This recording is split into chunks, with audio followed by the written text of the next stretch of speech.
Hi! We're here! Back at it again in a totally different time and place and location. Welcome to Sidewalk Slam. Hello. My name is Graham. I'm here with Adam. Hi. That's me. And Beej is also here. Mm-hmm. On the tech desk, as it were. Yes. You're void just space. Yeah, you're just chilling. This is actually this is a good setup for you, right? You're just hanging out. I right? don't You have to get take laugh responsibility. Yeah, you don't have to do anything. You're just laughing and asking questions. Yeah. I'm the Robin, whatever her name was, on the Howard Stern show. Oh, yeah. yeah, that's you. Yeah. It's a specific reference. That's very specific. Yeah. Going back in time, I'm old. Today, we're going to be looking at AEW Revolution 2021. This is the first time we've done a full episode, really. No, we did an episode about Full Gear, I think. But this is we don't talk about AEW as much just because, much like WWE, we just don't watch a lot of wrestling at the moment. But Revolution looked like it was going to be pretty interesting in advance, and we talked about hey, maybe we should watch this and talk about it a little bit, and we figured we could probably do that, but we're not going to be going super deep into match by match, play by play.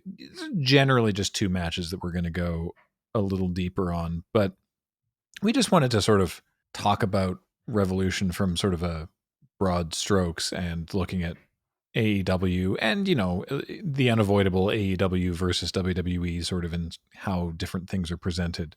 Mm-hmm.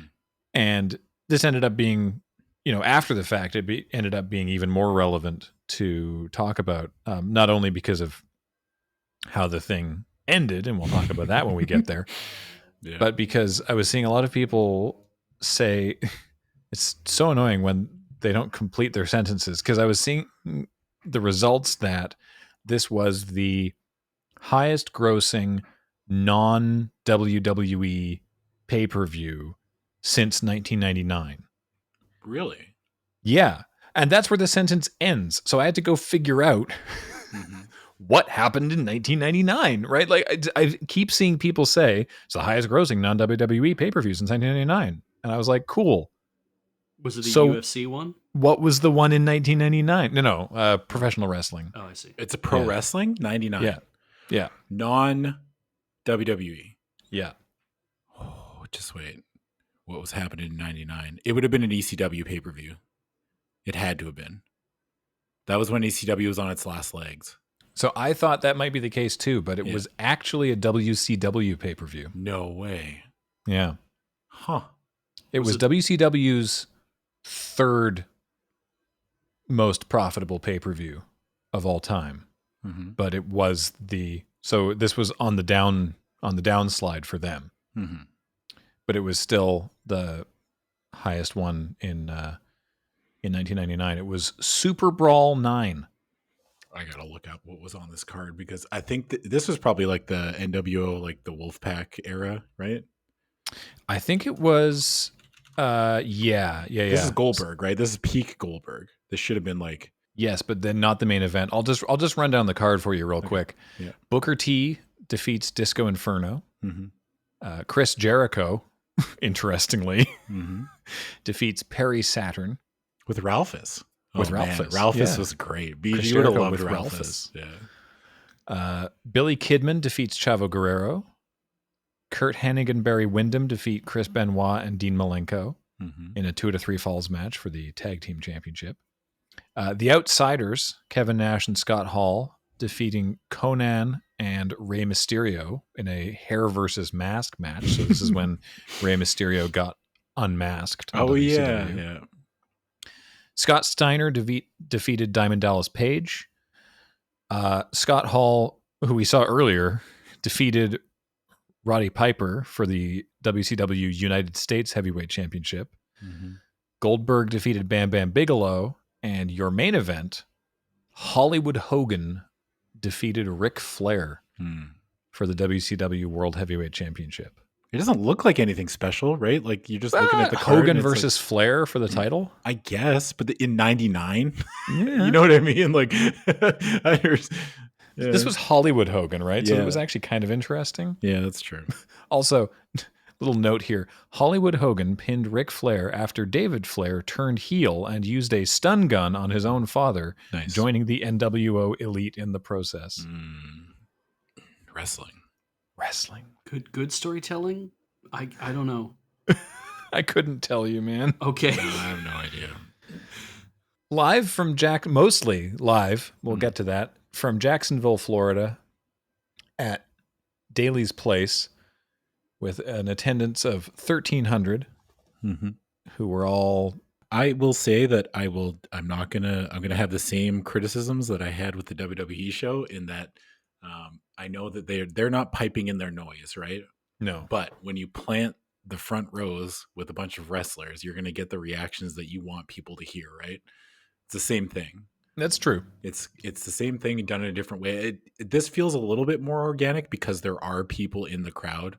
Yeah, You know, it like definitely feels way more earned. But there are, like, I do have the same minor nitpicks where it's like they can kind of control the narrative a little bit. You know, they can influence it. But overall, like, I don't know. I loved this show. I thought it was great. The ending was my kind of. We'll get to it, but man, the ending was my kind of horse shit. Oh man, I'm excited. It's like, oh, did Adam book this? Is what you should be.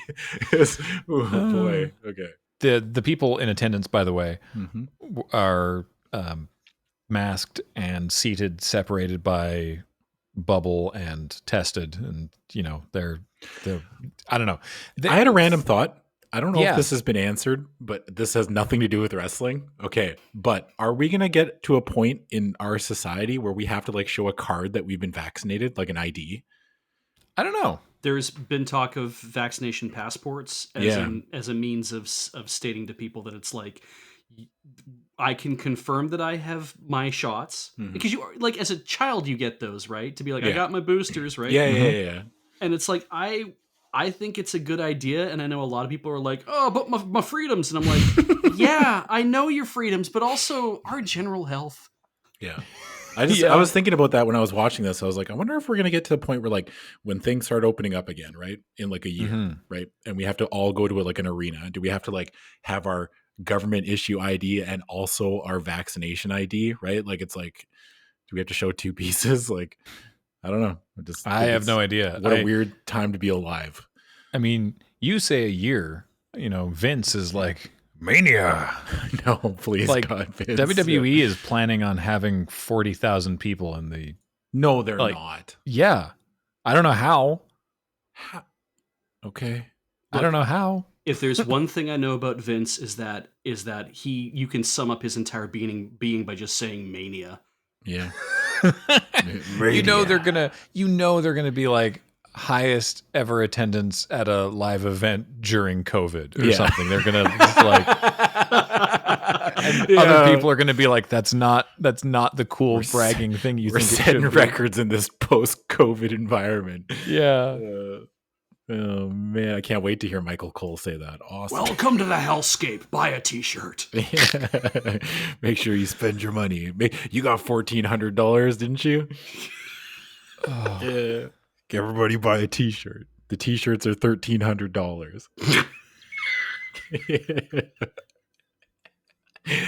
Oh man. Yeah, it's like, I don't know, like, I haven't been watching any AEW before this, right? Like, going into this pay-per-view, my thought was, I'm just gonna try to enjoy it as, like, the wrestling show. And I enjoy AEW's style of show. Yeah. I guess, like, a lot of people are very critical of AEW, of, like, their booking, I guess. I don't know. I don't know. It just speaks to me, like, what I want out of wrestling, right? Like, it's got kind of everything. Yeah. It feels like a little bit of a mess sometimes, where it's like, is this a funny thing, or is this a thing where it's supposed to be dramatic, or, like, it's both, I guess. But they make an awful lot of content as well, and it's I mean, it's impressive, right? Like, thankfully they've stopped doing, like, storyline critical stuff on Being the Elite, which is sort of a vlog series, kind of. Sort of like it's like backstage, mostly in character, but also really winky to the audience, like kind The of. Office.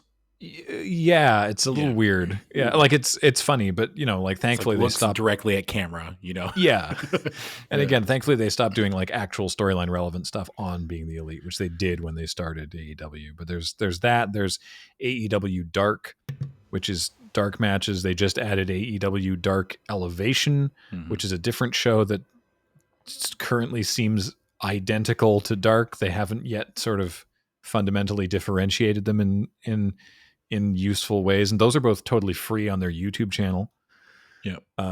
So there's just a lot of good wrestling out there. This is starting to sound more and more like us. Yeah, way too much content. Release it for free on their YouTube channel. What the shit, Graham? Hope it all works. Are you doing these bookings? Oh, Beej is out swinging. Oh my goodness, I love it. I mean, it definitely sounds like the kind of stuff I would do if I was Tony Khan, where I was like, hang on, we're all going to be there. Let's record the dark matches because it'll only take a few minutes. Put that up on YouTube for free. Like, it totally makes sense, right? I've heard this pitch from Graham. Yeah. While we're all here, let's just, oh man, save time. We've already got everything set up. Yeah. Difference is he's a billionaire, so it must be nice. That must be nice. Yeah, must be nice. Yeah. I would say I'm more believable as an on-camera persona, but that's... yeah, I would say that. Yeah. I'd give you that much. Yeah. So the show is they don't have to be clear, AEW doesn't necessarily have a WrestleMania analog. They have 4 pay-per-views a year, which is all awesome. In, oh my god, Double or Nothing. Yeah, no, it's great. It's Double or Nothing, All In, Full Gear, and Revolution. I would say Revolution is the closest to their WrestleMania. Mm-hmm. Like this, I would say. Well, I mean, like if I'm looking at it from my point of view, I think it's. I keep cutting you off. I think All In is more. It just feels bigger. I don't know. That's fair. Maybe it's just the name, but yeah. Is it just? Do you say that just this stakes? one? Yeah. Do you think it's just the time of year too? It's like this is their January kind of February pay-per-view. Yeah, the time of year, the card I think is a big part of it too. It just felt like a big show. Yeah. What was weird to me, and I don't know if this was maybe someone who watched it on Fight TV in the US can confirm, but what was weird to me watching in Canada on Bleacher Report, which is how we have to watch it. I watched it on Fight in Canada. Oh, okay. Yeah.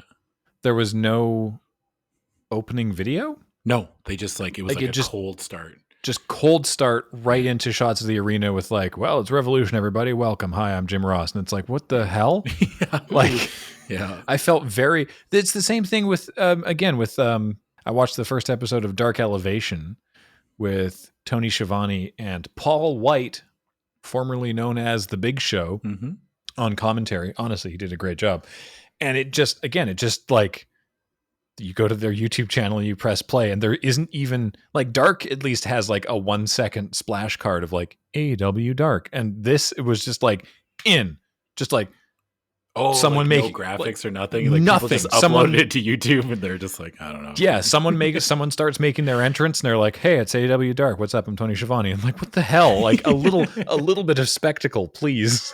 Yeah, please, I'm begging you, please. Because I was like, did I miss something? Was it at the end of the pre-show? And I watched the pre-show and there was some well-edited, good video packages on the pre-show, but there was no it's time for AEW Revolution. There was no hype reel at the start of the show, which felt very strange to me. I would agree. It was a very weird way to start a pay-per-view, right? Yeah. It almost looked like I think their production quality is really good, but it just felt very amateurish. I don't know. I don't know if that's, I don't want to say it it's a mega negative thing. It just came off as the graphics package hasn't arrived yet. Yeah. They were just it almost came off they weren't ready for their pay-per-view. You know what I mean? Yeah. Oh crap. It's oh, we got to start. Oh no. Yeah. They looked at the time. We're well, what about the package? They're no. We'll do it later. We'll put it on YouTube or something. I don't know, man. We'll have a contest and let the fans fill it in. Oh, now you're thinking like a true carny. All right, let's go. Dude, somebody had a sign today that was like, never trust a carny or something. I was like, that's weird. All right. Yeah. On the pre-show, Dr. Britt Baker, DMD. Beej, have we talked about Dr. Britt Baker before? No. So she's a dentist. Okay. Yeah. And it is insistent on being referred to as Dr. Britt Baker, DMD, which is how you can tell she's a heel. Yeah. Okay. Right? Yeah. Okay. It's like, I'm a doctor. Oh, okay. Yes. And you must call me a doctor with the DMD on the end of it because I went to dental school. It's like, I can see that you are intended to be a bad guy. Yeah. Fuck dentists. Yeah, exactly. It was her and Maki Ito versus Riho and Thunder Rosa. And so Riho, I think we talked about before on an older episode. She was the first AEW Women's Champion. She's absolutely tiny and awesome.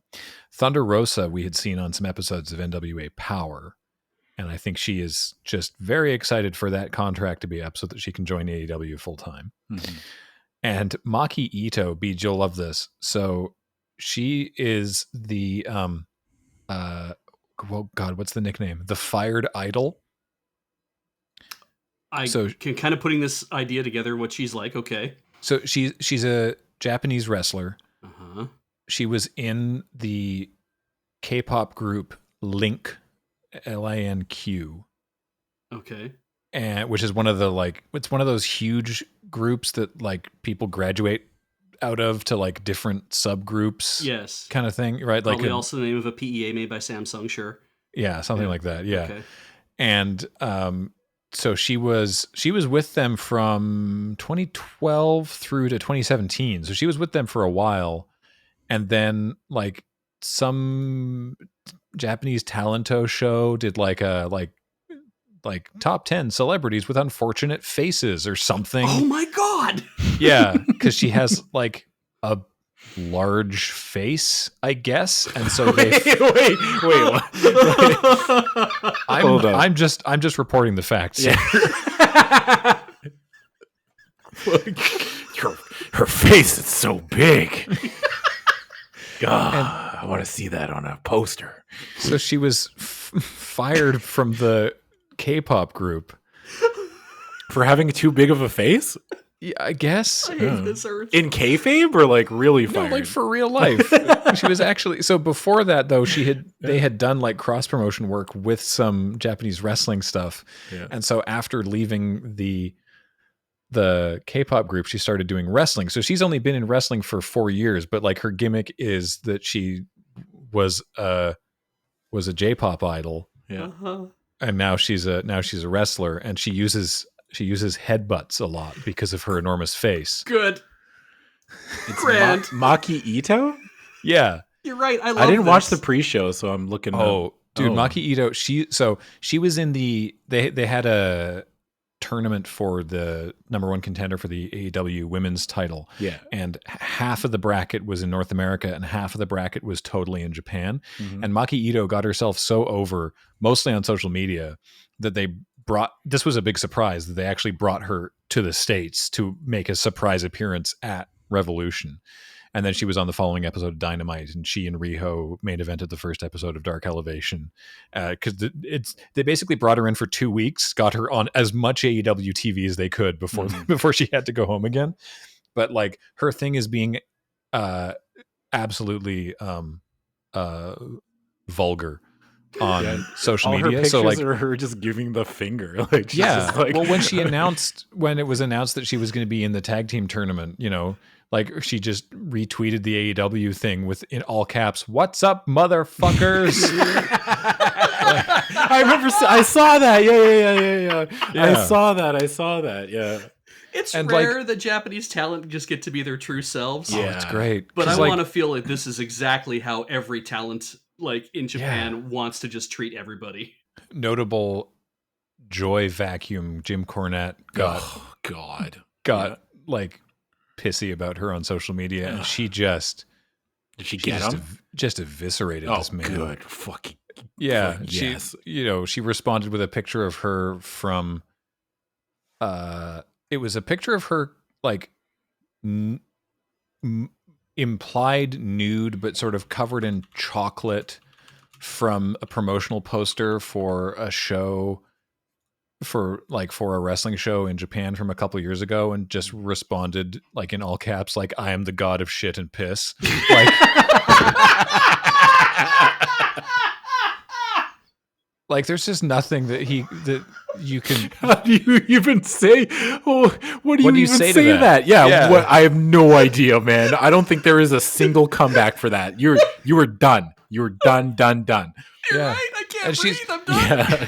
She's even co-opted his thank you, fuck you, bye, or whatever. So like when she, she's like, American friends, I have to return to Japan. I hope I will see you again soon. Thank you, fuck you all. Like, oh man, that's good. I don't know. She's great. Yeah. Yeah. So you're the telling next me time I'm in an argument with any of you, I just want you to be like, I am the king or queen of shit and piss, and I'm like, all right, man, you got me. So what you're telling me is there's about 1,000 signs being printed that are just Maki Ito step on me right now. God, I mean, probably. Yeah. I mean, she's only 5'3", so I don't think it quite tracks with that. But yeah. Man, that's wild. I've seen the picture. I see the picture now of her that she would have said that to, and I'm like, that's a good picture, man. Like, yeah. I am deity of shit. Yeah. That is what she said. I'm looking at the tweet right now. That's actually hilarious. Oh, that's great. God bless wrestling. So anyway, that was on the pre-show. I just wanted to mention it because I couldn't not mention Maki Ito because people have been just loving her and her general energy. Like I said, we're mostly going to be talking about just a couple of the different things. This is not going to be a full dive on the whole show because frankly, we don't know enough about the storylines and stuff that are leading to all of this. Like we watched the show. And, and you said you enjoyed it. I very much enjoyed it as well. It's just good, honest wrestling. Like, it was just like, yeah, this is professional wrestling. I enjoy this. There's enough story being told in the matches that you can sort of get invested as it goes, which is nice. So the first match on the actual card, again, because we just start right into it, was the Young Bucks, who are the AEW World Tag Team Champions, defending against the Inner Circle, specifically Chris Jericho and MJF, Maxwell Jacob Friedman, with Wardlow as their sort of muscle outside the ring. Wardlow is an enormous human. Yeah, Wardlow's huge. He's billed at 6'3", and I'm 6'3", but he looks so much bigger than me. Maybe they underbilled him. Why would you ever do that? I think he's just like 6'3", but he's a cube, right? Yeah. Yeah, I don't have that going for me. Yeah. He's not even like the biggest wide man on the show. Like there's some absolutely enormous dudes on this program. That is a position you can play in wrestling, right? You can play wide man. Wide man. Yeah. Okay. Mm-hmm. Yeah. It's like I'm just picturing like an old Nintendo wrestling game, and it's just like wide man, and it's like he's flexing. It's like, oh, I picked wide man. Yeah.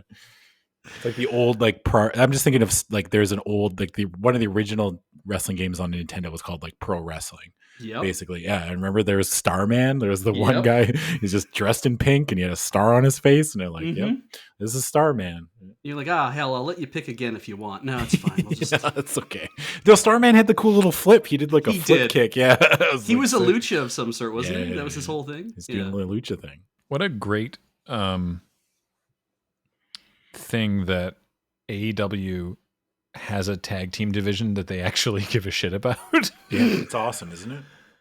There's so many teams, and they're all like distinct and generally speaking pretty good, and they actually care about the tag division, but they also can have people from the tag teams do stuff solo without splitting the teams up. And it's just like, when you compare this, again, do a direct comparison to WWE, who just like doesn't seem to know what to do with the notion of tag teams.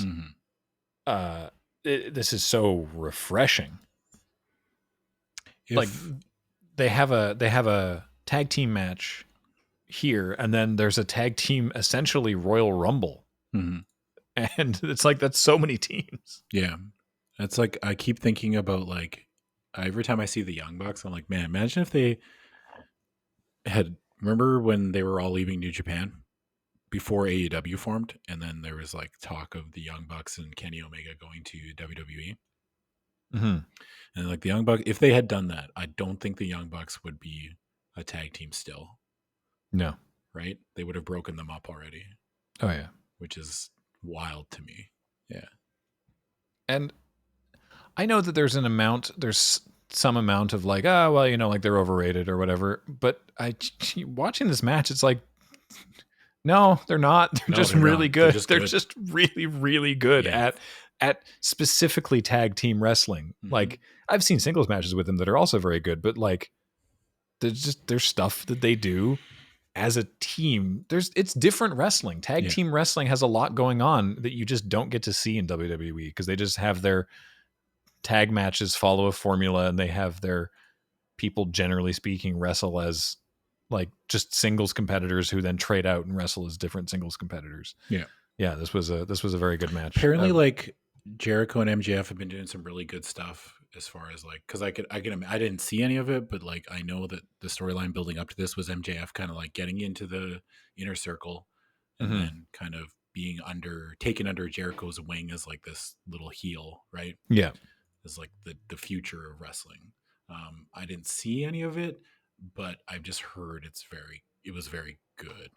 I saw the fallout on, so the Young Bucks retain, they win this match, and then I saw the fallout on Dynamite. I watched the Dynamite after this episode or after Revolution, and that was interesting because Sammy Guevara from the Inner Circle, who had left a couple weeks ago as part of a storyline, he'd sort of left the Inner Circle. They did this cool thing where I don't know who came up with this idea originally. I recall it being from the TNA Impact days. I don't know if WCW ever did this. Maybe you can fill me in on this, Adam. But they have 2 entrance ramps at AEW, and it's like not a little bit subtle that all the good guys come out of one ramp and the bad guys come out of the other ramp. Yeah, like they do have like face versus heel entrance ramps. Yeah, and they did this thing on an episode of Dynamite where Sammy Guevara like basically was like, no, you know what? I don't want to be in the Inner Circle anymore. That's it. I'm done. I'm leaving. And he walks up to the entrance ramps and pauses for a second and then exits via the good guy ramp. And people were like, oh, and it's amazing that you can just like, you can tell a little bit of story just by how someone leaves the room. Right. Yeah. So on the Dynamite after this, Sammy returned, and then the Inner Circle all turned on MJF because he's been like trying to sow the seeds of discord or whatever. And he's like groveling in the corner of the ring while they're threatening to beat him up. And he's like, no, Chris, I was never trying to take over the Inner Circle. I was never trying to take over your group because I've been too busy making my own. And then it's Wardlow is on his, it's God, who was it? It was Wardlow, Sean Spears. Yeah. Tully formerly formerly Ty Dillinger. Yeah. 10 and FTR. Yeah. Formerly the Revival. So yeah, then they all had a big fight. So it's like I can't tell who's meant. I don't know who you're meant to cheer in this, if it's the Inner Circle or MJF's team, but apparently so we've got the Inner Circle. I think so, yeah. Because like MJF is a career heel. Oh yeah. Yeah. But he just operates on like he's reached that level of heel that's like very rare. I mean, I don't need to say this out loud, but I will anyway. It's just like he's reached another level. Like he's transcended being like a normal heel where we'll boo him no matter what. Mm-hmm. But we still love him. Yeah. You know what I mean? Like it's just like he's kind of like I always think whenever I look at MJF, I'm like, that's what The Miz would be if The Miz was allowed to do whatever Miz wanted, maybe. Yeah. You know? It's like that same style of heel, but just there's less production gone into. They're less like hand-holdy, I guess. Like, you know what I mean? What I would assume what the WWE would do, like their writers.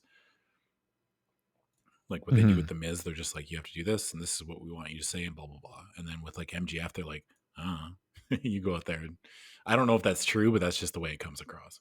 Yeah, I think that's reasonable. Yeah. So the next match on the card was the Casino Tag Team Royale, which is part of what sold me on watching this. Oh, sorry. There was actually there's one moment where I wanted to remember that MJF and Jericho during that match went to go suplex one of the Young Bucks, and then they were holding him up in the air. They both gave the finger to the crowd, which I thought was really funny. I was like, that's good. Yeah. So the next match was the Casino Tag Team Royale, which is honestly one of the reasons that I was like, maybe I should really watch this, because it's a Royal Rumble for tag teams essentially. Mm-hmm. And the way that it works is 2 tag teams start in the ring. Every 90 seconds, another tag team of 2 men will come down to the ring. A team is only eliminated when both members of the team are eliminated. Yep. And whichever person or team is the last one standing wins a future tag team title shot. Can I ask for clarification? Yeah. Mm-hmm. So does that mean that you say 2 teams start in the ring? Mm-hmm. That's not a tag team match. One member of each team starts in the ring, and their partners start on the apron. Oh no, this is just a big schmoz. Yeah. Oh, I see. Okay, because I literally thought it was going to be the way I said it, is that one person remains on the apron, and then as the other team comes down, one has to get in the ring and the other one remains in the apron. And they all have to like take a corner. Yeah. And just like everyone just starts trying to get a hold of the tag rope so they can be the one to tag in with their partner. Mm-hmm. That sounds like it'd be entertaining in a different way. Yeah. And really difficult to keep track of. Oh, yeah. It'd be impossible to keep track of it, but I'm all for it. Yeah. But they had so many teams. Let me just run down the teams very quickly. The Natural Nightmares, which is Dustin Rhodes, a.k.a. Gold Dust, and QT Marshall. So the Dark Order actually had 3 different teams. Yeah. In this thing, because the Dark Order they're huge. They're a cult, right? So it was a team of 5 and 10, which they're numbered, these 2. It's Alan 5 Angels and Preston 10 Vance. Mm-hmm. Evil Uno or number 1, and Stu Grayson, and then Alex Reynolds and John Silver. So several different teams of them. The Inner Circle, Santana and Ortiz. Mm-hmm. The Seidel brothers, Matt Seidel and Mike Seidel. Matt Seidel, formerly known in WWE as Evan Bourne. Evan Bourne, yeah. Evan Airborne. The Gun Club, which is Austin Gunn and Colton Gunn, who are both in real life the sons of Billy Gunn, and who both look like a failed cloning attempt to clone Billy Gunn. You stole the joke right out of my pocket again! Damn it! No, please! God. I was waiting! They do though, right? They do, yeah. They're like, oh, that one didn't turn out right. Make another one. And then they're like, oh no, that one looks off too. Okay, we'll throw them in the garbage. Yeah.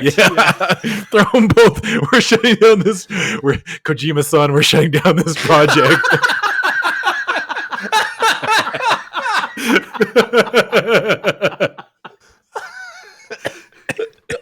Oh my god.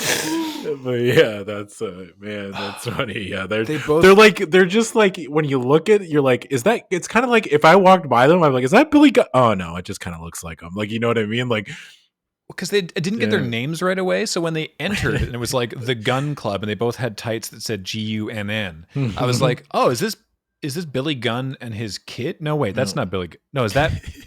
Wait, holy crap! Neither of these men are Billy Gunn. Yeah. Wait a second, neither of you are Billy Gunn. Yeah. So anyway, they were entertaining in the match. Yeah. The Pretty Picture with Pretty Peter Avalon and Cesar Bononi. The Varsity Blondes, which is just like that could not sound like a more 1980s tag team. Oh yeah.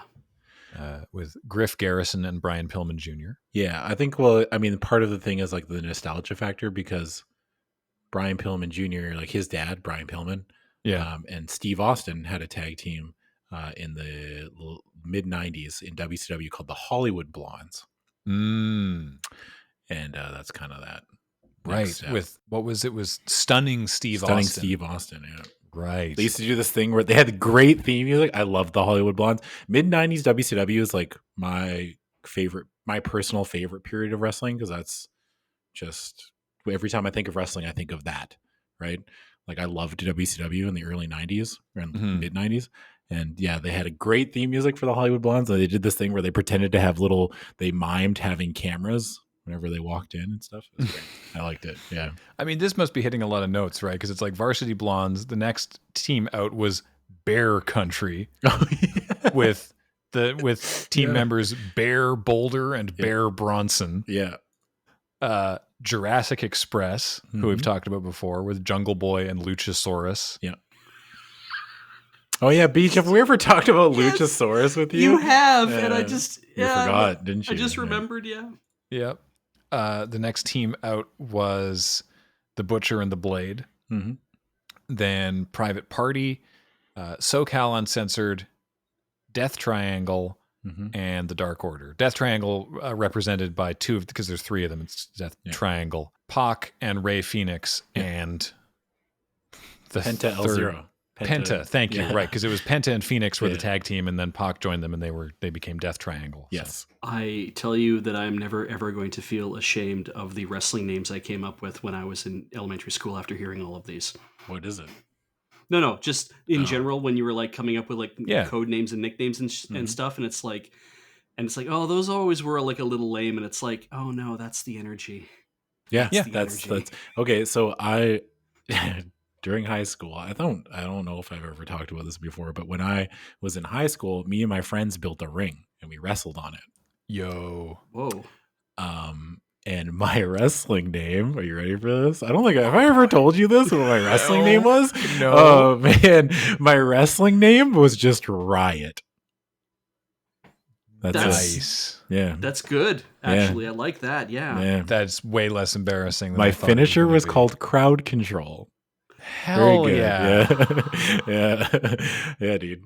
I think I want to find. I remember doing we had like a production computer, like basically like a video editing class in our high school. Like it was like we could actually do. And one of the projects that I did was a music video for this wrestling thing. And I wish I could. I think it's gone forever. But you know how much I would give to like find a copy of that again. Oh man. Wow. Yeah. Pray for the lost media. That's amazing. Yeah. That's so cool. So the match, by the way, worked really well. Like Tag Team Royal Rumble, like it played. It did everything that I wanted it to do. Like there's a lot of storyline stuff that I'm sure I wasn't picking up on just because I don't really know the stuff. But yeah, it was good. I love how they put the timer up and they followed the timer. Yeah, it was a minute 30 every time, and then every time the minute 30 ended, new team came out. Yep. Yeah. Ready or not. Yeah. Mm-hmm. The winners was Death Triangle, represented by Ray Phoenix. It came down to Ray Phoenix versus Jungle Boy. Yeah. And Ray Phoenix eliminated him. So Death Triangle get to have a tag team title match. There was a point in this match, I can't remember who did it. I want to say it was QT Marshall, but he did like somebody kicked somebody in the head and it was so loud. I was like, I made that noise like, oh, like out loud by myself just watching the show. And like, there's a couple points in the show where like something happened and I went, oh, I just like audibly gasped. Yeah. I was like, oh man. Yeah. Sorry, I need to ask one more time. Just to, whenever you say Jungle Boy, I just picture Jimmy Fallon. It's Luke Perry's kid. Okay. Yeah, actually Luke Perry. Actually, yeah. Jungle Boy Jack Perry. Yeah, he's okay. Imagine someone dressed like Tarzan. Yeah. Yes. That's the tweet.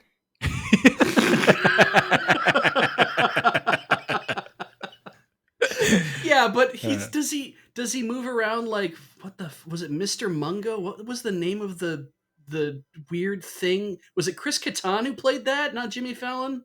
What the Oh, are you talking about? Okay, I think I remember this character. Okay. Some SNL character, like a weird kind of jungle boy thing, and it's whenever you say this, that's who I picture.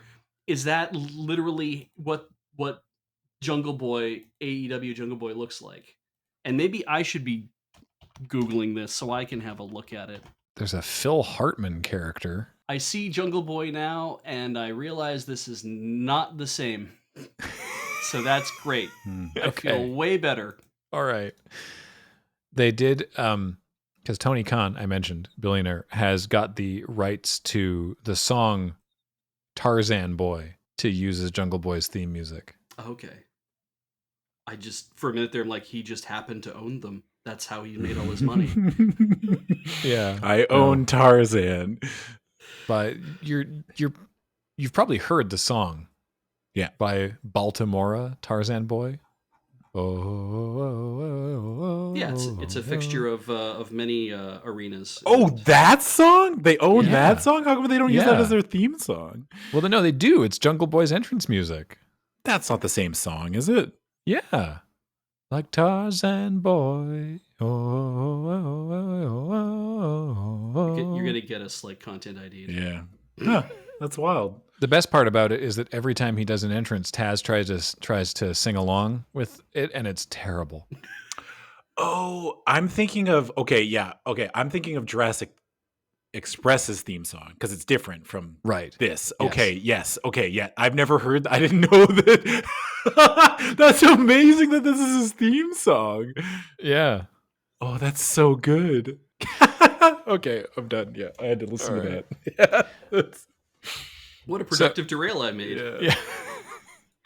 Next match was the singles match for the AEW Women's World Championship with Hikaru Shida defending against Ryo Mizunami. So they had the World Championship Eliminator Tournament. I don't know if they called it an Eliminator Tournament to like irritate Vince. I don't know, because there was a thing like a year or something ago where they had a tag team tournament. Yeah. But Vince decided he didn't like the name tournament, so they kept calling it a tag team eliminator on Raw, and it was the dumbest thing, and eventually they dropped it. Anyway. Okay, Graham. Yeah. Beej, this isn't going to help you. I mean, Beej, this concerns you, but you don't know what you can't picture what. Okay. What's her name? Her opponent? Ryo Mizunami. Okay. So isn't Ryo is I gotta do a straight face. Okay. Isn't Ryo Mizunami just if Beej was a female Japanese wrestler? Damn it, now I have to look this up. Right? Like if I take Beej, like the way, like the glasses and the jacket, like you can picture Beej wearing that, right?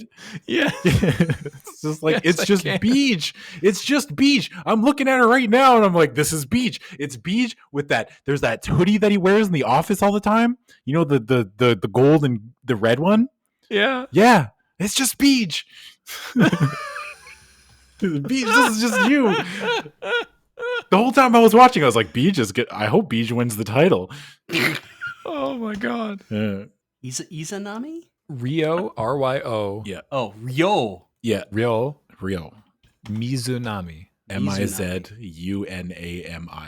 That's way easier. Just Beej, man. I'm looking at the picture. I'm looking at the picture of her with those glasses on, like the video package before they did the match, and I'm like, this is just Beej. It's just Beej. God damn. Yeah, okay. I'll dress up like that. Nice. All right. That's all I was getting at. Yeah. So they had two halves of this tournament. Again, they had one in the US and one in Japan. And the US half was mostly AEW talent with a couple NWA folks in there, like Serena Deeb, who's the NWA Women's Champion, who was also, if you remember, Adam, you may not have been watching at this time, but she was in the Straight Edge Society. Oh yeah, yeah, no, I've seen clips of her. Yeah, she's the one that they shaved her head and yeah. Yeah. So there was a period of time, Beej, on SmackDown where CM Punk was basically starting a cult, kinda, with the Straight Edge Society, with actually with Luke Gallows, as it happens. Who he this is where you get that, like, Luke Gallows is canonically Festus, who was that like hillbilly character who was like mentally deficient, but when the bell rang he turned into a big That's monster. the worst gimmick, dude. That's such a terrible Vince McMahon gimmick. That's like, oh my god. He hears the ding and he's like, I am yeah, you turn into you turn into a Viking, basically, like, you know what I mean, like, yeah. But as soon as the match ends, you turn into a simpering idiot again. You know what I mean? Like, oh, God. Just the worst. When CM Punk introduced him, he was like, this is Luke Gallows. You might know him as Festus, but I've saved him and fixed him and made him better. And it's like, oh, you're actually saying that's the same character. Mm-hmm. All right, sure. Fine, I guess. Anyway, and then, they were like, just, are there any believers out there? And this woman in the audience is like, I do. And then gets in the ring and then pledges her fealty to CM Punk. And then they shave her head in the ring. And that was Serena Deeb. Obviously, she was a plant and that was all part of the thing because she's a wrestler. But anyway, now she's NWA Women's Champion. She was part of this as well. So the winner of the American bracket was Nyla Rose from AEW, and the winner of the Japanese bracket was Ryo Mizunami, who actually defeated Maki Ito in the first round. But Maki Ito had amazing social media presence, so everybody was like, no, she's over. Yeah, so really, she's great. Who's the real winner, right? Yeah. If you're good on social media, then in today's cultural landscape, right? If you're good on social media, it doesn't matter how much you lose on TV, right? Pretty much. Yeah. Yeah. So this is coming down to the finals then. Ryo defeated Nyla Rose and now is here at Revolution challenging Hikaru Shida for the title, which Shida retained. Yeah. Which is kind of funny. It's sort of like, that makes Shida look great, but it is like all this buildup to be like, nope. Yeah. I do like how Ryo came out with like the trophy that she won from the tournament. That was a nice touch. I was just like, yeah. That was good. It was a great match also. Oh yeah, it was cool, man. Like, it was just like, it was a different style it was a very Japanese style match. Is there something to the fact dividing the brackets? Is that just that was mostly just for practicality reasons with like COVID and whatnot. It's like, look, we don't have enough women on the roster. Mm-hmm. So let's expand this by doing some stuff with New Japan.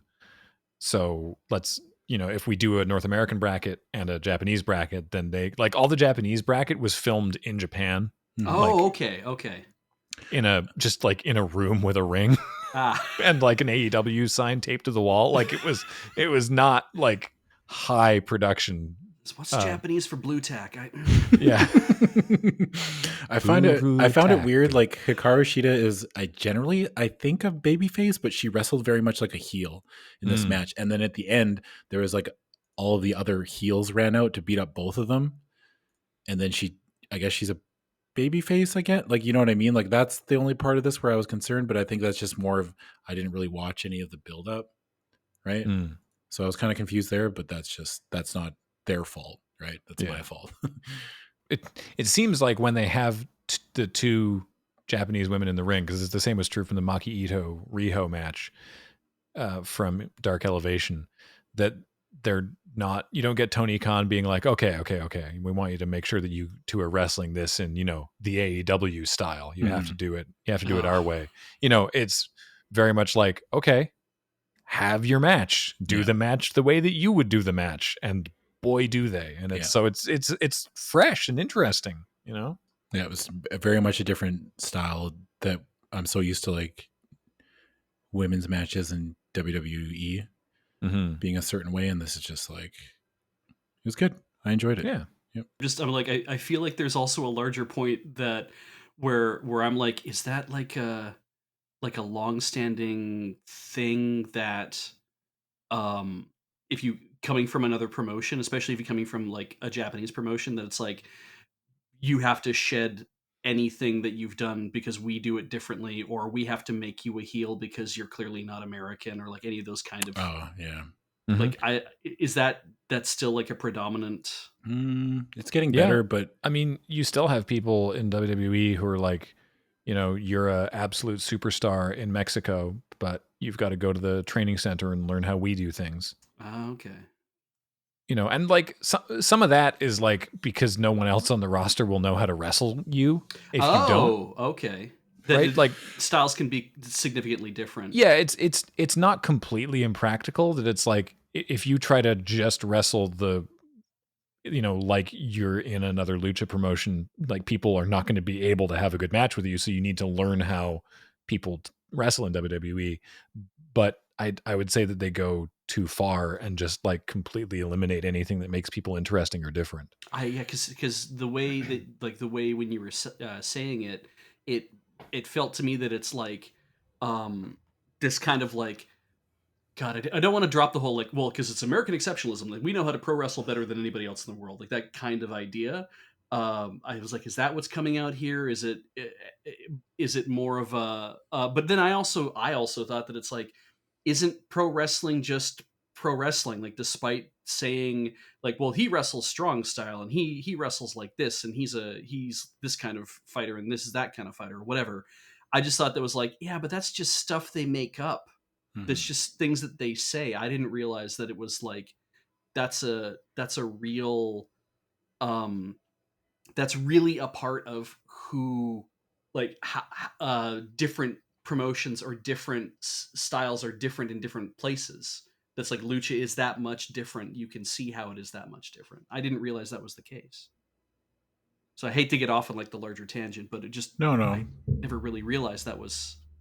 I just thought it was down to like, oh, it's good old fashioned racism or something like that, right? Like, usually with WWE's case, yes, that is. Usually, okay, well, it's usually like Vince being like, "You're foreigner, so you got to be." It's just a holdover from like the '80s style of like characters, right? Okay, I didn't want to open a can of worms here. No, it's fine. Like, I think it's like they've gotten a lot better about it, but it still happens every now and again. Like you're just like, why is this person a heel? Are they a heel because they can't speak English? Like, you know what I mean? Yeah. Like, it's just that's what they did with Nakamura, kind of. You know what I mean? Oh like, yeah. Speaking of, you mentioned the lucha thing, but did you see that Andrade asked for his release? Mm-hmm. Yeah, that's wild. Yep. And been denied as far as I'm aware. It's so weird. It's like he's such an obvious. It baffles me that you can have someone like Andrade who is so good and has such potential. Not even potential, because again, he's already a star in his own right before coming to WWE, but you have someone like him and it's like, I can't figure out what to do with this guy. I guess we'll just leave him at home. Yeah, that's weird. It's just, him, Aleister Black, like they were being pushed for a while and then something happened backstage and then it's like, no, we don't know what to do with these people. Sorry, I guess. And like, man, storytelling as well. Like I just saw the announcement that Bobby Lashley is defending the title against Drew McIntyre at WrestleMania. Mm-hmm. And it was just like announced on social media and all the responses were like, wait, what? Why? I mean, cool, I guess, but why? There's no story for that? You have 3 hours of Monday Night Raw. You can't like put a storyline reason for this to be happening? Nope. What the Yeah. Anyway, the next match at Revolution was a tag team match between Miro, formerly Rusev, and Kip Sabian against best friends. Well, two of the best friends, specifically in this case, Orange Cassidy and Chuck Taylor. Yeah. I don't recall what the storyline reason for this was. They interrupted. Miro is basically the best man, right? So he's Kip and Penelope Ford are like, I think, a real life couple, and they had their wedding like on an episode of AEW, and then Miro was brought in as like kind of like the muscle of Kip Sabian's tiny weaselly heel, right? Right. And they had a wedding on one of the episodes of AEW Dynamite, and I think Orange Cassidy and the best friends interrupted it or made them look stupid. And then that's been carried over ever since then. I don't know what happened to Trent Beretta. I think Trent Beretta got hurt. Or I guess they call him Trent now. He's not Trent Beretta anymore. Right. But Trent got hurt. So he's out of it for a little while. Fair enough. This is also just what I've taken from like things I've seen on social media and then like what I picked up from commentary. And I think that's the general gist of the storyline. It's just cool. Man, Rusev's looking jacked. He's looking huge. Jesus. Yeah, man. Yeah. This is the best shape he's ever been in, I think, man. Mm-hmm. Yeah. Before the match, Rusev, they're doing a backstage interview with Chuck Taylor and Orange Cassidy. And then Rusev jumps both of them and then slams Chuck Taylor into a window, like a door, like a kind of like a sliding glass door. No, like just like how there's like a little window in the door, like a tiny window. Yeah. He just like smashed him into it. Dude, the number of times that I heard JR say, "Tough is a $2 steak tonight," was like actually unreal. I should have kept track because I think it was like I had to use two hands to count, right? He was not having a great night. No. He started losing his voice after like the third match. Yeah. It was like, apologies, folks, for my voice. I'll try to get it under control. I guess I should have mentioned, the commentary team, which is the sort of standard AEW commentary team, was Tony Schiavone, JR, Jim Ross, and Excalibur. Mm-hmm. And it's just hilarious to me every time they cut to the commentary booth and one of the commentators is wearing a lucha mask. Yeah. It's just funny. It's just, yeah. That's Excalibur, by the way, if you were wondering. Good, I was hoping like... Which one of them is it? Yeah. So yeah, then Excalibur's this dog that we keep around. It's like, what? Man, what do you goodness. think, Excalibur? Woof. It's like, oh boy, now I want to see that. Yeah. It's like Air Bud. What's that? What's that, Excalibur? Penelope Ford's trapped down a well? Work. So yeah, they do. Miro and Kip Sabian come out, and they're dragging Chuck Taylor behind them. Chuck Taylor is kind of bleeding out of under the eye or his arm or something. Something he got cut somewhere, and I don't know if it was on his arm that got cut. I think his arm got cut. And then Miro grabs a mic and he's like, "You can quit now. I can stop this. You had your chance to quit a while ago, but I'm giving you another chance." And then Chuck Taylor says, "Ring the bell," So then they start fighting. And then eventually Orange Cassidy comes out. Basically, like the end comes like where Miro charges at Orange Cassidy and Orange Cassidy ducks out of the way and Miro Miro pushes Orange Cassidy into Penelope Ford, who's on the apron. And then she hits, and then Kip has to tend to her, and then Miro makes Chuck Taylor tap out with I can't remember what they used to call it. I think it was the Accolade or something. They used to call it the Accolade. Yeah, the Accolade. Accolade. Call it now. Yeah. But yeah, it was good. It just Miro looks huge, and Orange Cassidy is awesome. I don't mind Chuck Taylor. I haven't seen enough of Chuck Taylor stuff, so I don't have like what's the word I'm looking for? Any connection I guess frame of reference or just like any kind of like desire to really root for Chuck Taylor. You know what I mean? Like I just haven't seen enough of his stuff, but yeah, it was good. It's called the Game Over. Okay. It's the Game Over. Right. Because he's a streamer. Oh no. I mean, he is though. Like he streams on Twitch. Like after he left WWE, he was just like, I guess I'm just gonna stream for a while until till my like no compete clause runs out. Yeah. The next match was Hangman Adam Page versus Big Money Matt Hardy in a Big Money match. Yeah. Which, can you guess what a Big Money match is? Giant novelty checks. Oh God, I wish. Can you imagine? They beat each other up with giant novelty checks, and whoever wins gets their donation to the charity seen through. No, 2 strikes. You got one more guess. Goddamn. Big Money? Yeah. Is it just that the amount that they're wrestling for is just a big amount of money? That's close enough. Yeah, that's close enough. We check with the judges. Yes, we will give you that one. Yeah. The stipulation is the winner receives the loser's first quarter 2021 earnings, adjusted for inflation, removing taxable income only. Really, like of course, yeah. Yeah, they kind of scrapped the broken Matt Hardy gimmick because it wasn't really working without a crowd, right? Yeah, that's fair. So Matt Hardy, being the chameleon that he is, has adopted the big money Matt persona, which is one of his previous gimmicks. Yeah. He did this on Twitter at least for a while.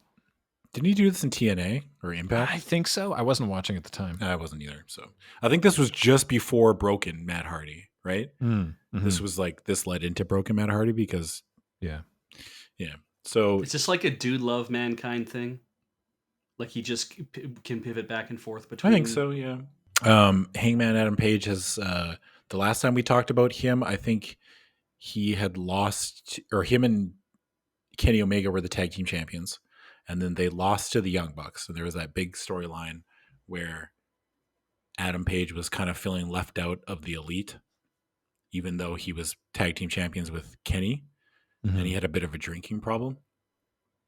And then the Dark Order tried to recruit Hangman Adam Page. And there was a big storyline with that, which kind of hit a hiccup when Brody Lee passed away.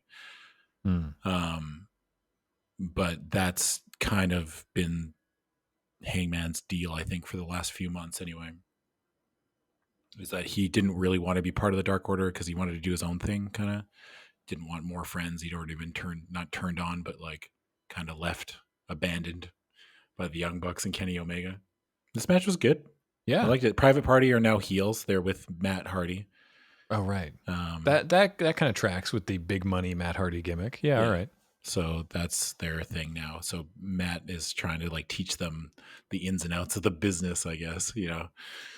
Hangman Adam Page wins this match. The Private Party comes out to like interrupt and interfere, and then the Dark Order comes out to even the odds. And there's actually a really good part where Dark Order basically just do like a trust fall with Hangman Adam Page. He like falls off the edge of the apron, and then the entire Dark Order catches him and pushes him back up, putting Hangman in perfect position to execute his finishing move, the buckshot lariat, into the ring. And he pins Big Money Matt, and then they all celebrate.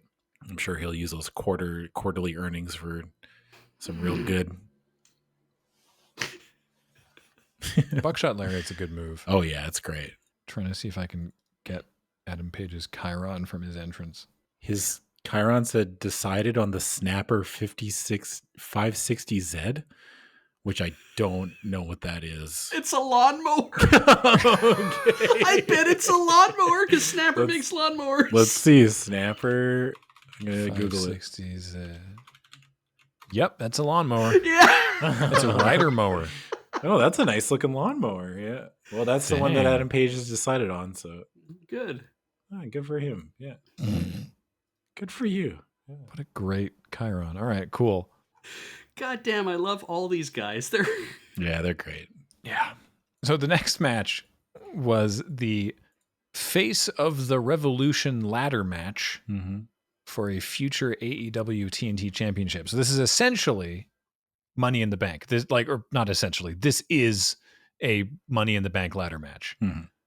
Except instead of what WWE does, which is the Money in the Bank is represented by a briefcase suspended above the ring, in which is a contract for a future match. Yeah. What AEW has is literally a joke at WWE's expense. Yeah. All right. What is suspended above the ring is an enormous brass ring. Because you have to reach for the brass ring. Yeah. Now, Beej, you may not be familiar with this particular terminology, but the joke is that WWE talks about how for a wrestler to differentiate themselves, to get themselves over, to achieve greatness in WWE, they have to reach for the brass ring. This is something that they've said in all seriousness, not in storyline. They've said it in storyline too, but something they've said in all seriousness is that wrestlers have to, they have to reach for the brass ring. They have to, reach for the sky, set themselves apart from the rest of the crowd. Yeah. But it's very meritocratic because it's like anybody can do this. It's not up to, it's not up to the whims of the management. It's not up to whatever. Any one of you could actually do this. You just got to prove and show that you have a gimmick that works, Yeah. Okay. While at the same time, out of the other side of their mouth, saying if you go off script, you'll be fired. Right? Like that's the problem with WWE is they're like, no, you just have to reach for the brass ring. Oh, okay. Well, in that case, I want to say no. This is the script. Oh, but okay. Well, what I want to do with it is no, we've decided that you're losing tonight and then you're going to go do this thing. Yeah. Right? Like they say you have to show the way that you're different. You have to, make a name for yourself, go reach for the brass ring, except that we're going to, drop a chair on you if you try. Like it's very disingenuous. So for whatever reason, AEW decided that they were going to have a literal enormous brass ring. It looks like a ring out of Sonic the Hedgehog. Oh, good. Yeah, it's like a big donut, dude. It's just like, it's so big. It's like the size of a life preserver. Yeah, it looks like one of those. Keep on thinking it's like one of those pillows that people will bring on the airplane with them. Yeah. Is it so big that so thick that you have to use both hands Yes. to kind of handle it? Oh yeah. Good. Yeah, definitely. And so that's the brass ring, and you've got to reach for the brass ring. Also, this match had the surprise debut of All Ego Ethan Page, former Impact World Champion, who's now signed with AEW. Dude, in the promo before this, like the video package, man, the number of times that I had to listen to Lance Archer be like Murder Hawk say Murder Hawk Monster in some kind of way, It's like it felt like a very WWE thing. It's like the monster among men, the Murder Hawk Monster. It's me, the Murder Hawk Monster. I'm coming for. Hey, did I mention that I'm the Murder Hawk Monster? Is that what he calls his haircut? Yeah. Did anybody? Hey, I just wanted to make sure that everybody heard me say the name Murder Hawk Monster. Like you're trying to give your. I want everyone to call me T-Bone. Yeah. You bet, Teabag. Yeah. It's kind of like an ape. It's me, Slapjack. He's 6'8", so he is a monster. He's really trying to get Murder Hawk over. Yeah. This match, I should say, it was Cody Rhodes, Penta, the other part of Death Triangle, Lance Archer, aka the Murder Hawk Monster, if we really want to give him that. Scorpio Sky, Max Caster, and Ethan Page. Max Caster's gimmick is a wizard. He's a wizard. Era John Cena. Damn it. Yeah, See, that would have been great. I mean, the rap thing is good. Like he actually did a really cool rap. Really cool rap. I sounded so white there. Oh man, oh Jesus, my dad. Dad, I'm making that my text tone next time. It's a really cool rap. Oh, that was a cool rap. You had a lot of fun. You all rhymed every word. It was. Oh man! Now, some of those words weren't exact rhymes. Yeah, but, it's more of an onomatopoeia than anything. You've got a real Migos flow. Yeah. I just had chicken Caesar in a tortilla. It was a really cool rap. Beef rap. Oh, beef rap. Yeah. Yeah. He said something about he's going to have more blood on his hands than Cuomo, which I thought was really funny. Holy shit. Yeah, I was like, wow, that was boy. Yeah. Deep. Yeah. Swinging for the timely fences with that one, yeah. Yeah. So yeah, this was a ladder match, which means it was, very entertaining, right? Yeah. Six person ladder match. You've got outside the ring, by the way, backing up Cody Rhodes, you've got Arn Anderson. Mm-hmm. And speaking of names, Beej will remember, backing up Lance Murderhawk Archer is Jake the Snake Roberts. What? Yep, still alive. He's dead. God damn it! I fucking got you, you idiot. Yeah. Thanks to DDP Yoga. Yeah. Oh, really? Yeah. Yeah. Oh, good for him. He actually moved in with DDP for a while. Yeah. I didn't realize that was a requirement, but that's cool. I noticed that the AEW ladders, I like when they make themselves visually distinct. So the AEW ladders are all black rather than WWE, which chooses to use the sort of plain aluminum look. Yeah. And it's funny because when we could see backstage at the Rumble that they have like the ladders that they actually use for actual ladder things, and then they have their wrestling ladders, right? And the wrestling ladders are all aluminum, and the other ladders are just like normal whatevers that you get at Home Depot or something. But the AEW ladders, so they're black with like red inside. Like when they shattered them, I assume it's just because they're like, that's just the color of like the plastic that they've painted over. But they put someone through a ladder at one point, and it looked like the ladder was bleeding. It was kind of rad. It's sick. Yeah, it's super cool. Awesome. Generally, they're pretty good about the biggest complaint I have with ladder matches, which is the like flurry of activity, and then the last person standing is like, now I have to very slowly climb the ladder one step after another until somebody interferes with me any moment. And it's just like this. So generally they were pretty good about that, but there definitely was more than one instance of like, I'm the only one in the ring and there's a ladder set up in the middle of the ring, but rather than climb it, I'm going to take the ladder down and hit someone with it.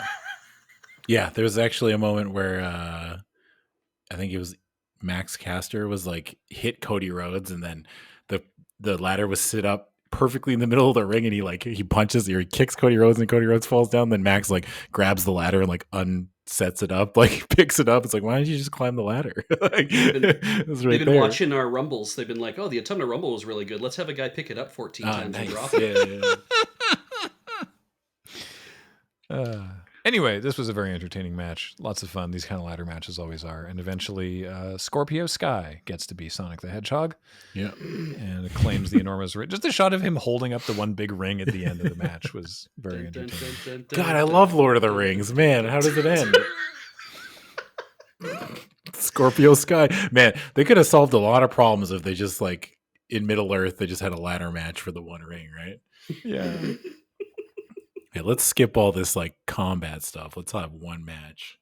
There was one other, before we get to the last two matches on the card, one of the other big things that was sort of teased for the evening was that when Paul White, the Big Show, was brought on, he said that at Revolution, there would be a Hall of Fame level signing, or Hall of Fame worthy, I don't recall the actual words.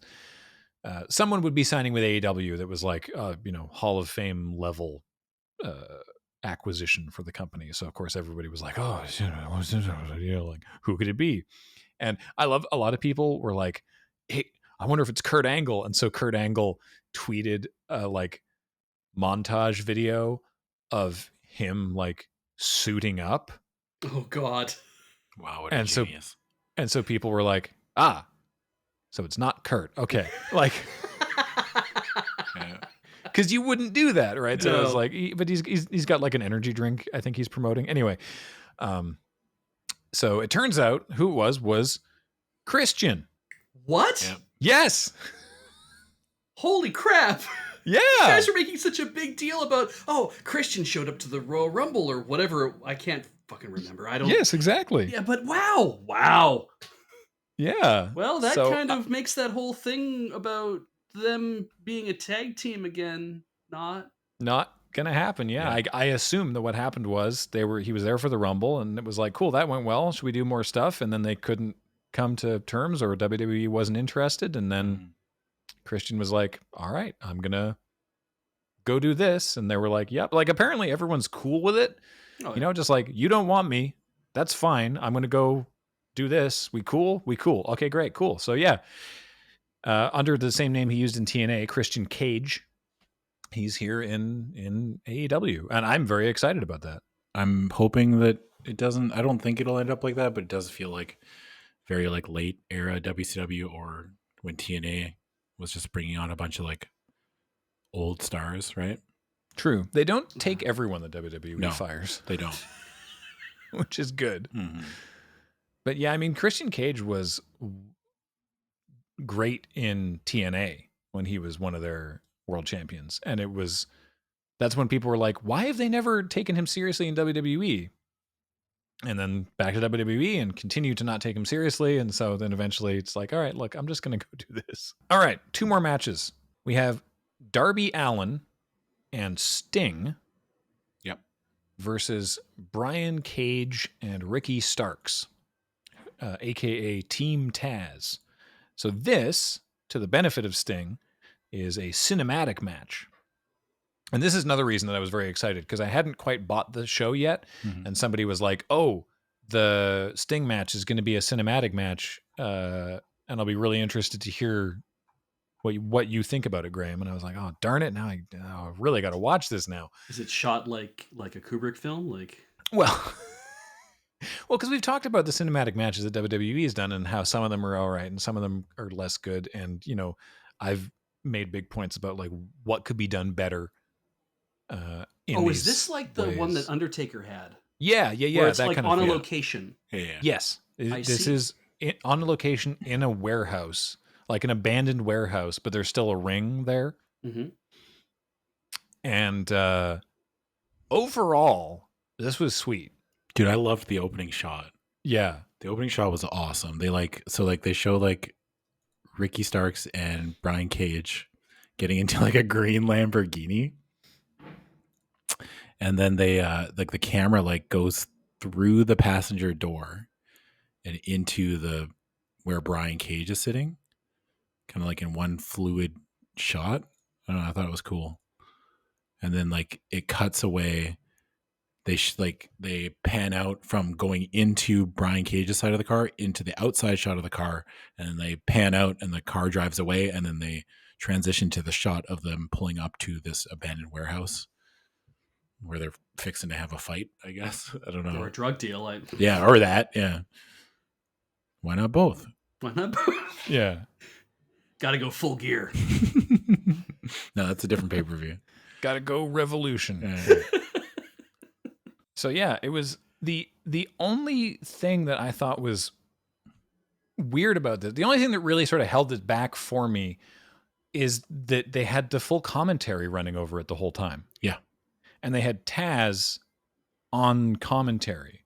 Mm-hmm. So you had 4 guys just talking nonstop. I actually thought it helped a lot. There were aspects of it that I felt like, because they're not used to commenting on stuff that is pre-recorded, and there were things where it's like, dude, things that you can do when it's pre-recorded that they did and took advantage of in ways that I thought were really good. But then having the commentary team be like, wait, hang on, what's going on here? Oh, was like just sort of undercut it. Like there was one part where it's like, I think it was Sting gets attacked by this enormous dude wearing a balaclava, and the commentary team is like, oh my God, who is that? And it's like, I don't know, guys. Maybe it's the enormous dude from Team Taz. And then he takes his balaclava off, and they're like, it's Powerhouse Hobbs. And it's like, yes, who the fuck else was it going to be? Yeah. Dude, I loved how in the beginning, I mean, even going back even further when they were doing the entrances, and then like they did all that stuff for Ricky Starks and Brian Cage. And then fucking Sting and Darby Allin show up, but they did this shot where Darby Allin's like a little skateboarder, right? Like he's a punk hoodlum kid, and he like Sting's driving in a truck, and then like Sting looks in the rear view mirror. There's a shot of Sting Sting in full makeup, looks in his rear view mirror and looks back, and then Darby Allin like grabs onto the back of the truck, like on the highway, like skitching. They're skateboarding. Yeah. It's so good. I was like, oh man, this is my kind of horse shit. Yeah, I love this. Yeah. So I don't know, like there were some aspects of having just 4 people doing nonstop commentary that I think, like, I don't know. In some instances, I think it was good. I think they needed to do maybe less commentary. I feel like what makes some so I didn't watch any of this, and I think everybody if you haven't been a part of Sidewalk Slam before, you know that's kind of my thing, is that I never know what's going on in this show. But I have watched No Holds Barred, a Hulk Hogan Tiny Lister vehicle, or it was Zeus, not Tiny Lister. Yeah. But I have watched that, and that's kind of how I approach the idea of cinematic wrestling, is that's I love that you guys laughed about that, but I remember being all excited going to the theater in the late 80s to watch that film. And that's kind of how I would have pictured you want to do when you're saying you want to do a match that's like cinema, is that you want to do it so it feels like there's tension and stakes, and there might be people yelling stuff and there might be chaos in the crowd, but that it's dependent upon camera angles and the events that are happening to tell the story, not to have a bunch of like other guys who are basically yelling out what's happening to try to keep the tension high. Mm-hmm. And so is that kind of the sake here, where it's like, yeah, that's what you've wanted, Graham? Like you say that you've had this issue before where it's like they don't seem to really tackle cinema in the way that they should really be tackling it. Yeah, when they did the Undertaker match, for example, which overall I very much enjoyed, right? Mm-hmm. Like my criticism was not even necessarily criticism, more as like suggestions for improvement. See me after class, Vince. Was like that it was still shot like a sporting event. Like it was weird because there were edits and cuts, and obviously it was set up like a movie, but the cameras were all just like normal TV cameras, and it was all shot with just like this is clearly just some guy running around holding the camera kind of thing. Whereas this actually had some very interesting, cool cinematic shots in it. Like this was shot much more like a fight scene. There were still a lot of aspects that were shot like a live thing.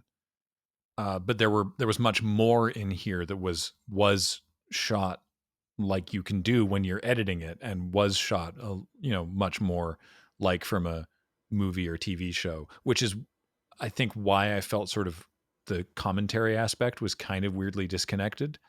But overall, this is easily one of the best attempts at this kind of match that I've seen. Mm-hmm. Oh yeah, this was great. I loved like everything about this. I just thought it was awesome. The like opening scene of like when Darby and Sting show up and they have like a bunch of people in like Sting masks walking with them, and then they all look up at the same time at like this certain like musical beat and stuff like that, like when they finished entering. And they started fighting each other. Brian Cage is huge. Brian Cage is so big. Like he's a big man, and there's a certain point where like Darby Allin and Brian Cage end up fighting off by themselves, and then Brian Cage throws Darby Allin through a door, and then starts fighting him up a set of they're fighting upstairs, right? Like they're kind of beating each other up, and then Brian Cage goes to suplex Darby Allin, but just like puts him in the suplex, like the upright suplex position, and then just walks up the stairs. Yeah. Yeah, just like walks with another human being in the suplex position, just upstairs like it was nothing. It was crazy. Yeah. Yeah.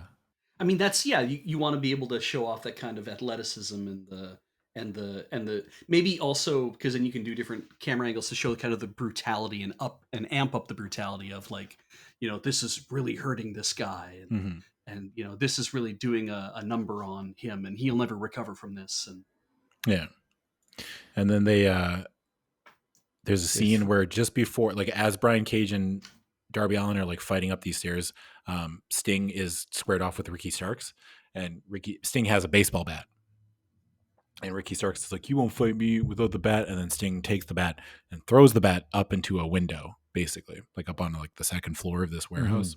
And then they start fighting, and then they all end up upstairs.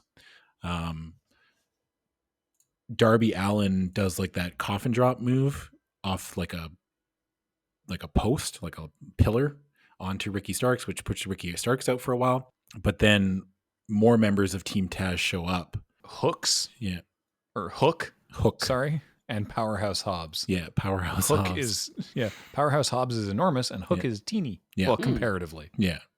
I mean, if they stood next to us, they'd probably look massive, right? Yeah. They just Brian Cage, by the way, is the guy I mentioned earlier who looks like 3 men wide. Like Brian Cage looks like an absolute beast. Yeah. His nickname, they call him the Swolverine because Yeah, because he all of his stuff is like X-Men related. You know, like his Okay. move, like he has a move called the Drill Claw, which is one of Wolverine's special moves from one of the Marvel fighting games. Yeah. And then his finisher is called Weapon X. Right. He's just that's his thing. Weapon X. Yeah. Yeah. There's a bit where mutton chops like Wolverine does. Oh wow. Like sideburns. There's a bit where he and Powerhouse Hobbs hurl. They just pick Darby Allin up by hands and feet and like swing him through a window. Yeah. Like there's a window with glass in it that's like not in a wall. It's like leaning up against a wall, and they throw him through it, through the glass. Like they were like at a lake trying to throw him into the lake. Yes, exactly that. And then it slides down, like he goes through it and ends up leaning against the wall, and then it slides down the wall and like hits him in the head. It looks super painful. Yeah, it did not look. Yeah. So is like fake glass, not to dive, I don't really want to waste a lot of time on this conversation, but is fake glass, is it just like sugar? Like it's made of sugar, right? Like they're just throwing them through like sugar glass. I mean, it's not real, right? I'm almost positive this has to be breakaway glass, which is not always necessarily sugar, but yes, does not cut you in the same way that actual glass would. Yes, I assume this is prop glass. Yeah, prop glass. Yeah, I wasn't sure what the technical term for it was. I just always assumed it was like not made of sugar, but it's just fake glass, right? I think that's a classical thing that they used to do.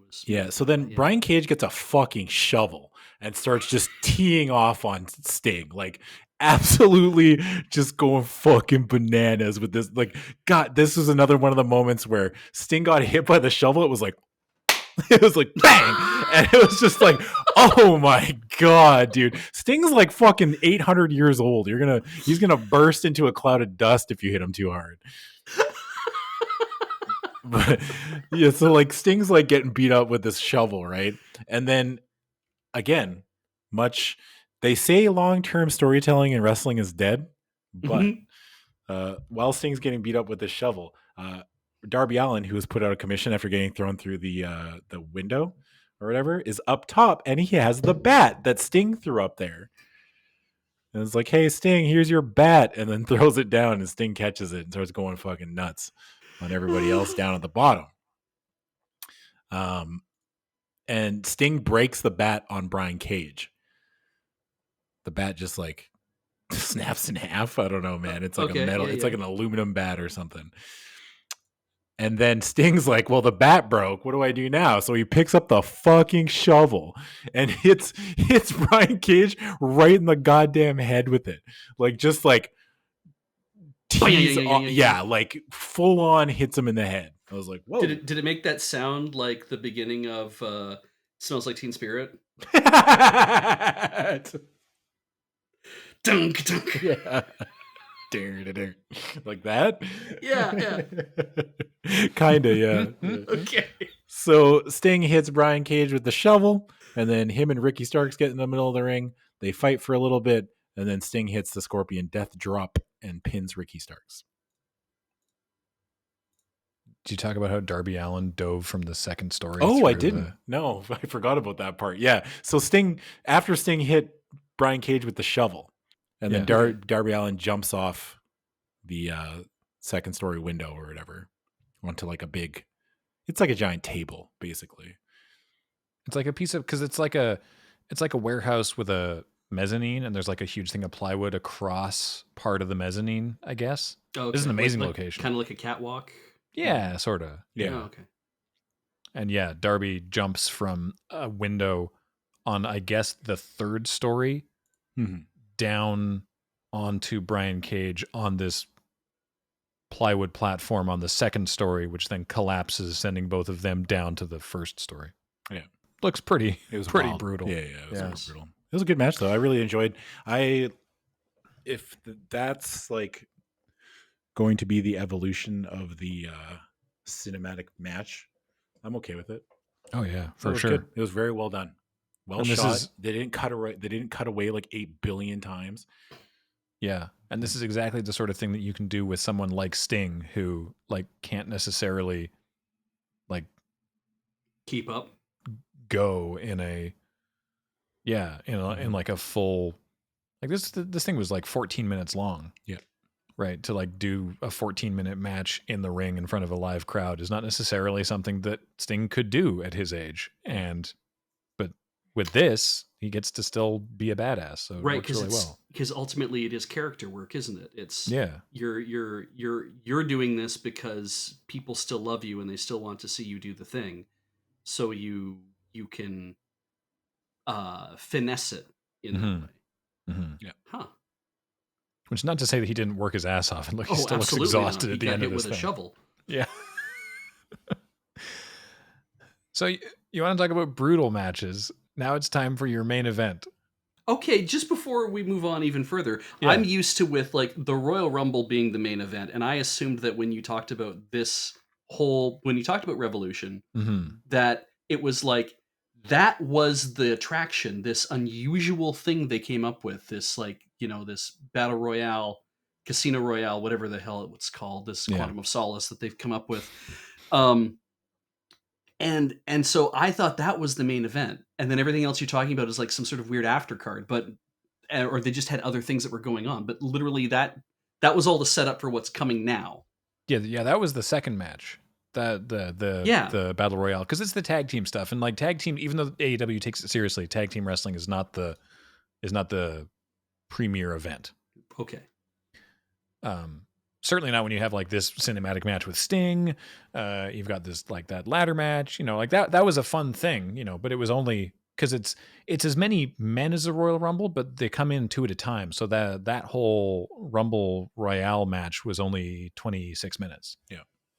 So it was still like the longest single match on the card, but it was not like, it wasn't like 90 minutes or anything. Okay. Your main event is Kenny Omega. Yeah. Defending the AEW World Championship against Jon Moxley in, are you ready for this, Beej? An exploding barbed wire death match. Yep. Mm-hmm.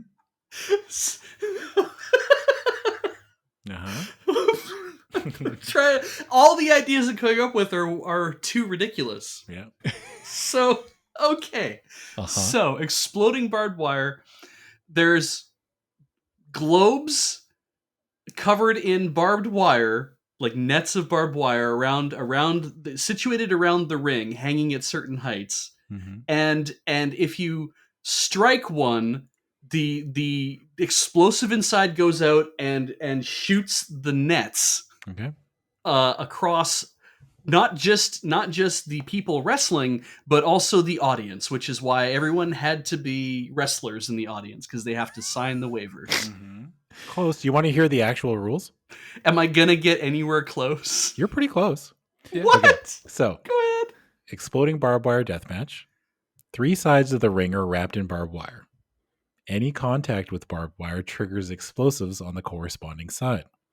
Which is a weird thing to bring up, don't you think? Nah, it's the opposite. Let's make it blow up the opposite side. Yeah, that'll get everyone on a random side. Yeah. There are 3 zones on the floor outside the ring that are referred to as triple L in quotation marks, which are all wired explosives. The triple hell part is that's new for this match. That's generally speaking, Beej, in the annals of wrestling history, an exploding barbed wire death match does not feature the triple hell. Yeah. Oh, triple hell is it's the evolution of violence, basically. A new ring.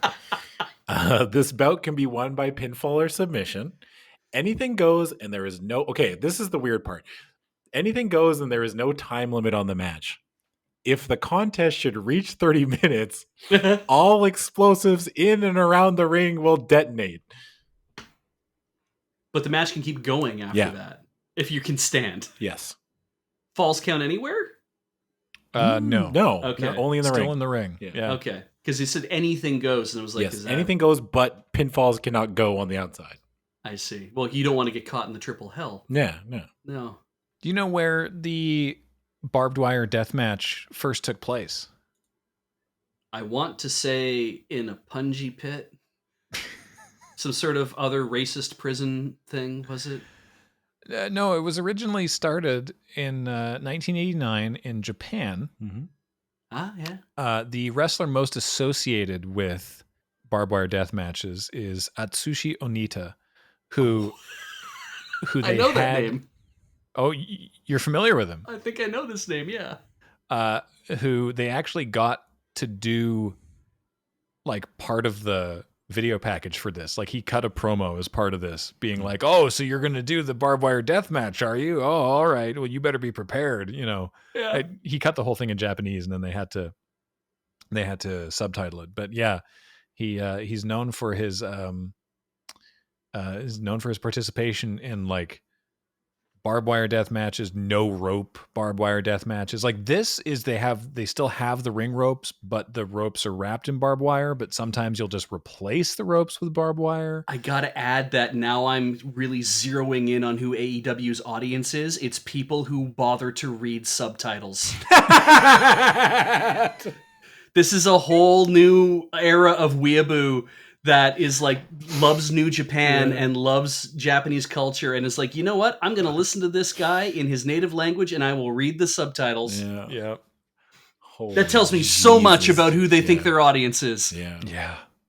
Fuck, that's really funny. So, yeah, like it. So yeah, like three sides of the ring. So again, the way that it's set up is like the camera is facing the big screen with the entrance ramps and everything, and the ropes on that side are not wrapped in barbed wire because that's the only way that you get in and out of the ring. Yeah, right. And then the other three sides are all wrapped in barbed wire, and if you bump into those, if you go off those ropes, then these explosions go off, and then outside the ring is these like plywood sections with just like big wraps of barbed wire around them. That also have explosives underneath if you land on them. And in the two upstage corners of the ring are also tables standing up in the corners, leaning against the turnbuckles that also have barbed wire on the tables. Right. Like it's the referee is like wearing a like Tyvek suit. Oh yeah. Yeah. His little face mask and stuff. Like, That's great. It's ridiculous. Like considering how many precautions they probably took for this match, could you imagine how fucking unsafe a barbed wire death match in Japan in 1989 was? You know what I mean? Like, you ever think about like, there's no way somebody was like, "Don't you think this might kill somebody?" And they're like, "Nah, it's fine. They'll be okay. They're wrestlers." Oh yeah. I hope so. Sorry, I was just reading Onita's Wikipedia page. Uh-huh. He headlined the Fall Spectacular event in September 28th, 1997 against Wing Kanamura in a no-rope, barbed wire, electrified dynamite landmine time bomb death match. Yes. Hey, was Onita the guy that lost to the other dude who was dead? Is that the same person? Lost to the dead guy? What? There was a Japanese deathmatch wrestler that won a match posthumously. I can't remember who it was. Did you never heard of this? There's no. Posthumous wrestling. It's normally pronounced posthumous. Posthumous. Okay, sorry. Yeah, posthumous. that's okay. I just figured I should tell you that now rather than everybody in the fucking comments saying no, it's pronounced and then writing the same word and being like that's not helpful. But thanks. Okay, yeah, there was Hiromichi Fuyuki. I'm butchering this. Was a Japanese professional wrestler known as Kodo Fuyuki. That's their ring name. They died. Yeah, they died. Oh, I see. He was scheduled after to after a ceremony in Kawasaki Stadium honoring Fuyuki, Hashimoto clutched an urn containing Fuyuki's ashes, and then he and Kanamura flung themselves into the barbed wire, giving Fuyuki the victory. Yes. Yeah. So they buck the wrestling trend of always go out on your back. Oh my god. But yeah, that's wild, right? Yeah. Amazing. Holy shit. I thought you'd both heard about this. That's weird enough that it would like transcend but yeah. That's so great. Yeah, it's awesome, isn't it? Man, wrestling's just the best. I need to I'm gonna you can cut this next little bit if you want, but I need to get this out because I need to talk about my own carny tricks. Because we used to, as a stunt, when SCT got even before that, before my improv group, as a stunt to attract people and to kind of show off what kind of badasses we were when we were in our previous improv group, we would do the mousetrap game, which is where you set about, we did about 100 mousetraps on the floor Mhm. of a theater, all set, all ready to go, like all activated, which took a long time to set up. So Yeah. we had all of our friends and whatever, like setting up mousetraps for us throughout the show to have them ready to go when we needed them. You lay them all on the floor. You put blindfolds on, 2 of you, and or maybe sometimes 3 of you, and you do a scene together where you have to do a lot of physical moving around and walking on stuff. Take your shoes off, take your socks off. And it's tense and it's terrifying in a way, but they're just mousetraps. And the trick was, and not everyone learned this we never tell the audience this, but the trick was, there are 2 springs on a mousetrap. There's two arms in a mousetrap that actually provide sprung force. And we found that if you just unlatch one of the springs, the mousetrap will still go off, but it will have less force. So it won't break your foot, it won't break your hand or like anything else. Like they're designed to break necks, right? Like mouse necks. So we would do that so that we could still trip the damn thing and it would hurt and it would make a hell of a noise, but you weren't in any like terrible danger. You were just in a little bit of danger. And it's like the slapstick protocol for clowns and stuff, right? You get a thing that makes a lot of noise. So this has to, like, when you talk about the ropes are wrapped in barbed wire and there's all these other places wrapped in barbed wire and we better make use of it all because it's Chekhov's barbed wire. To me, it's like that barbed wire isn't as barbed as you think. Like it has to be able to cut your skin, but it's probably not like the kind of stuff that you're putting up to keep cattle inside fences and stuff. Has to be. But I can't say one way or the other.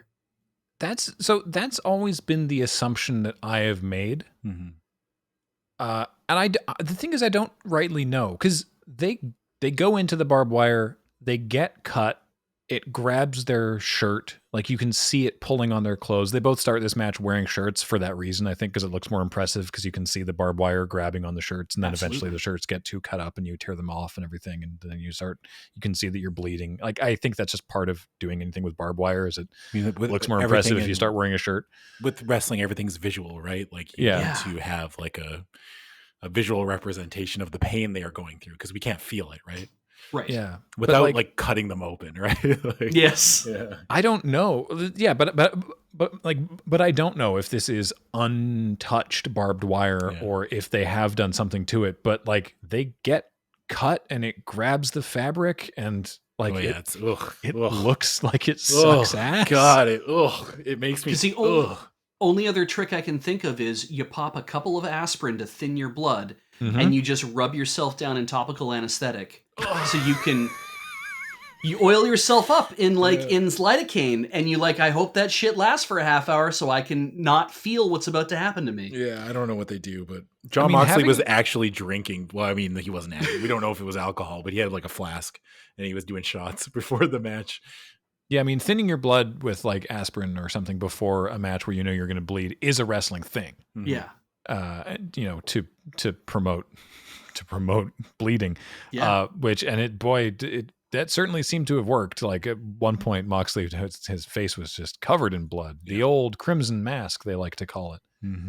I like that at one point there was a chair and then a chair wrapped in barbed wire, just in case you really needed to, I don't know, go further for it, I guess. But I mean, so your mileage, viewer at home, may vary wildly with how much you can handle this kind of match. This is ultimately quite tame for this kind of match, right? On the sliding scale of where you can end up when you're dealing with a barbed wire exploding death match. Yeah. This was tame. This is not combat zone wrestling. Yeah. This is not the sort of stuff that John Moxley did in his indie days. Yeah. It was still like, Jesus Christ, in a few places. Anytime they ended up on the barbed wire and they'd pull away from it and it was sticking to them, I'm like, oh God, I can't. Oh God, stop. Yeah. Stop, both of you, stop right now. But I mean, you got Moxley walking around with a baseball bat wrapped in barbed wire in one hand and a kendo stick in the other, swinging them around like lightsabers. It's just man, this is so cool. Yeah. There was a bunch of cool stuff like early in the match where they were, like avoiding hitting the ropes. Yeah, That, it was like great. they'd Yeah. like throw each other and then like duck or stop themselves from going, and like so that they wouldn't bounce off the ropes. Like really, really doing a really good job of pacing the match for like teasing when the things are going to happen. Like, here's the thing. Overall, this match was actually awesome. It was and great. It's a I loved this match.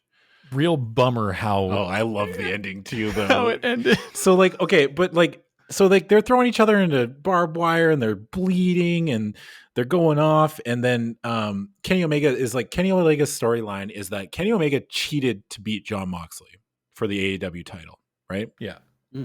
And so Kenny Omega has aligned himself with Don Callis, who is one of the I don't know if he's a booker or he's in charge or he helps run Impact Wrestling. So they're trying to do like a crossover promotion, because I know as of time of recording, it is announced that at TNA's next, or Impact Wrestling's next pay-per-view, Kenny Omega and Rich Swann, who is the champion, will be fighting each other for title, which I'm assuming Kenny Omega is winning, right? Right. Probably. Because it doesn't make much sense from a storytelling perspective where AEW is like the big brother, right? Like their champion is going to come, and the way they're telling this Kenny Omega story, it's like someone who absolute power corrupts absolutely kind of thing, right? I think that's what they're kind of going for, because like Kenny Omega has teamed up again with Luke Gallows and Carl Anderson, who are part of the Impact Tag Team World Champions, and I think the Young Bucks are on board too for this, like this, I guess, their group, the Elite. Yeah.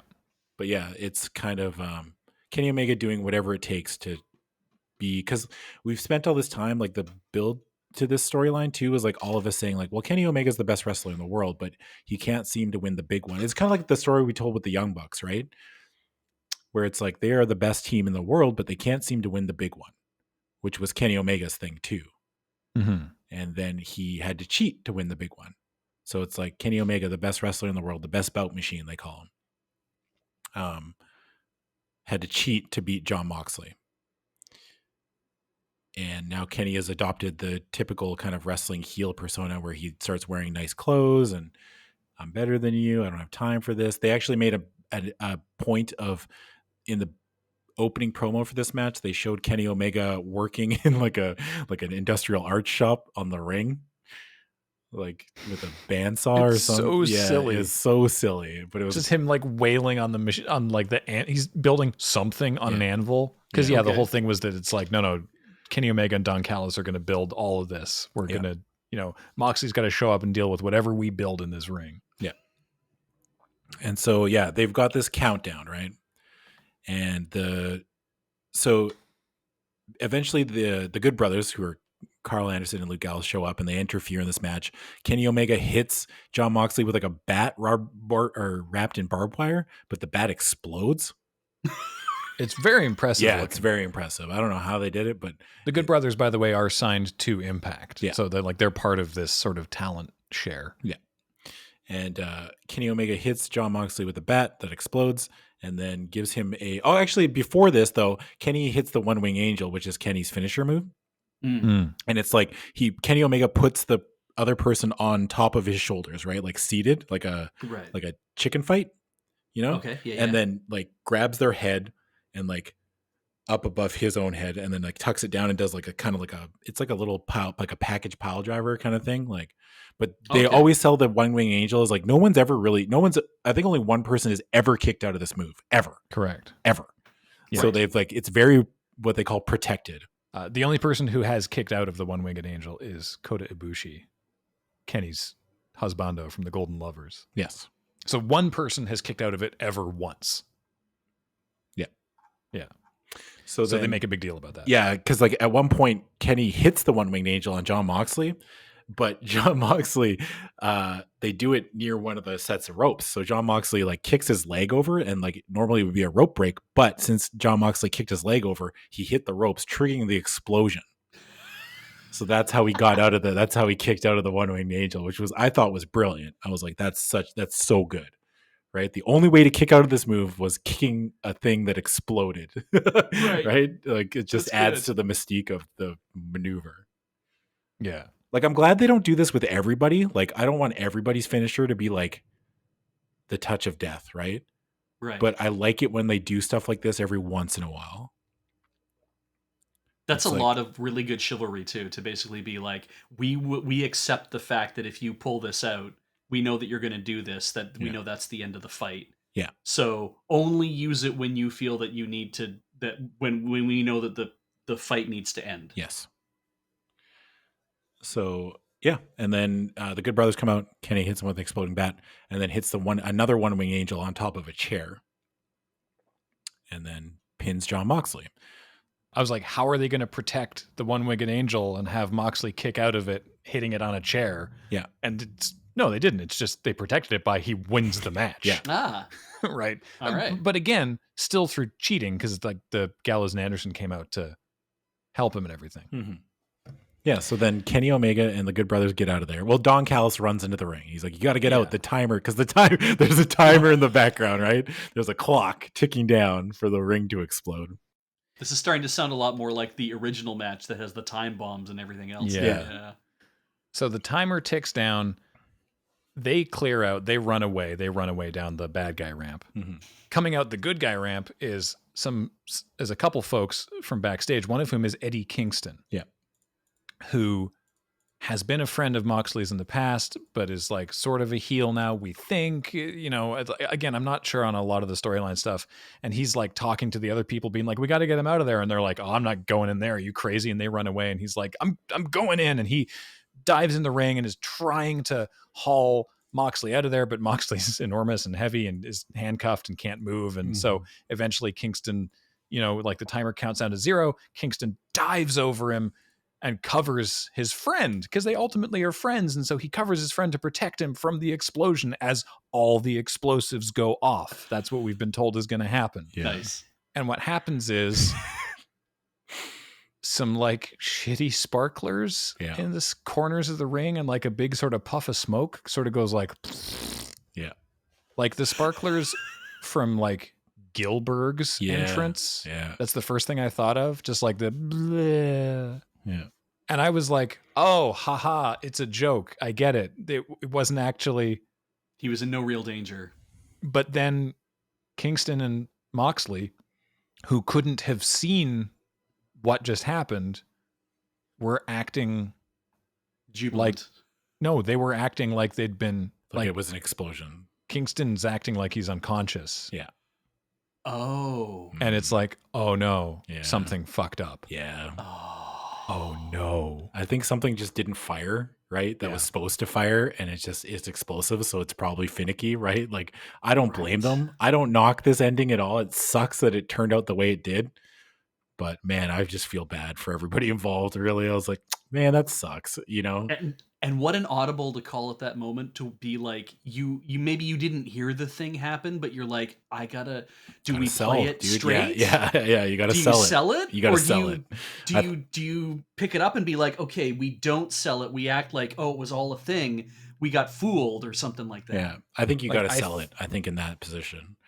I think if they'd been able to figure it out, if they'd known how crappy it looked, I think it would have been better for them to be like, wait a minute, that was stupid. But they didn't. And so they, you know, they had like medical professionals run out there and like Kingston's pretending to be unconscious and they had like doctors dealing with everything. And it's like, oh my God. And the commentary team is like, you know, like, oh no, we'll have to see if they're okay. And everyone's like, what, from what? Like from, because they're going to be too excited from the sparklers. Like what danger were they somebody's in? Birthday? Like what? Yeah, exactly. Yeah. So 2 things I want to talk about. One thing is, you know, everyone really fixates on like the only thing people remember is the ending. And it's like, well, okay, this whole pay-per-view was very entertaining. Yeah. This match was very entertaining. Yes. And that sucked. And that really sucked the air out of the thing. Yeah.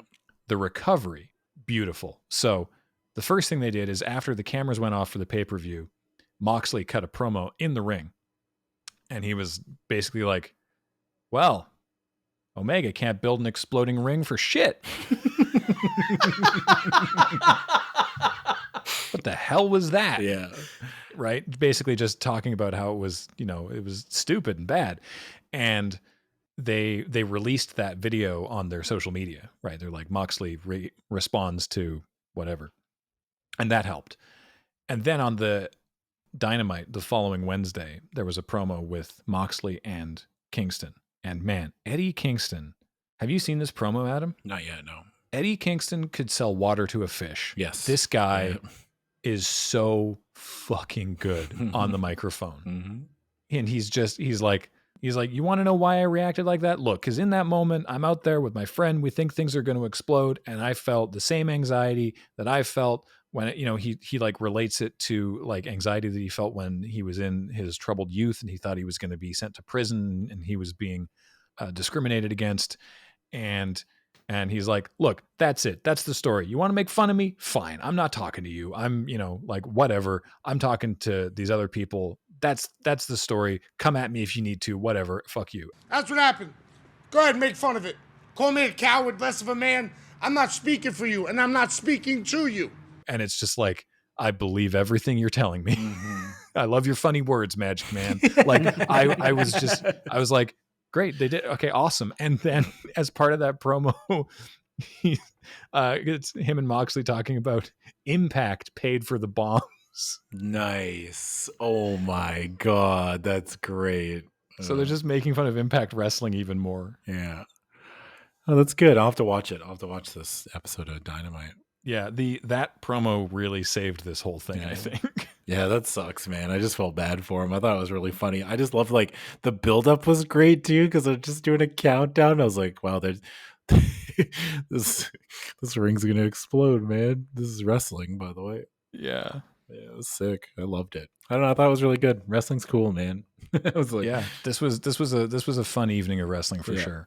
I dug it. I do minor complaint about Bleacher Report when I was watching it, because you can buy it and watch it live, but this took like 15 minutes of swearing and before I found the FAQ answer for like what was happening, which is that on iOS, if you hit watch from the beginning, it only banks 2 hours, because I started like more than 2 hours into the show.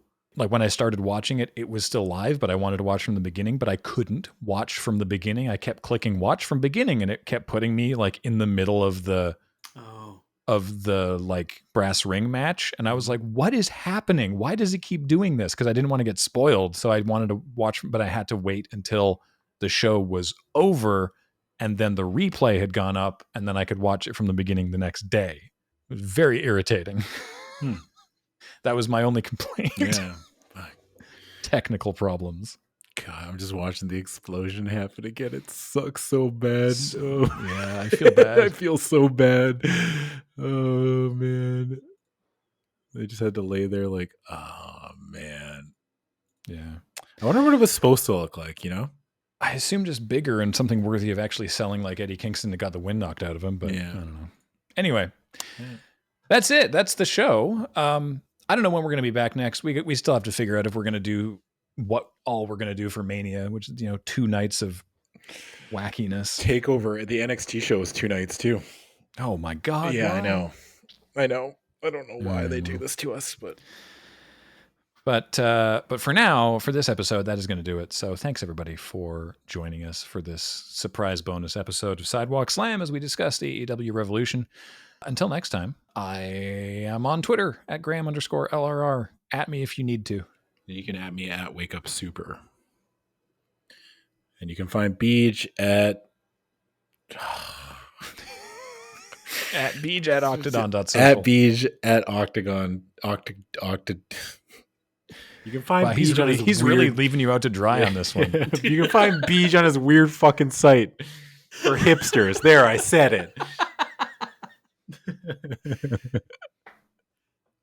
Makes it so much easier for people to not talk to me. If I make it hard enough, no one will ever talk to me. Yeah. And everything we do is brought to you by you and your kind support of our Patreon at patreon.com/LoadingReadyRun. That is going to do it. Thanks everybody for listening. Bye. Bye.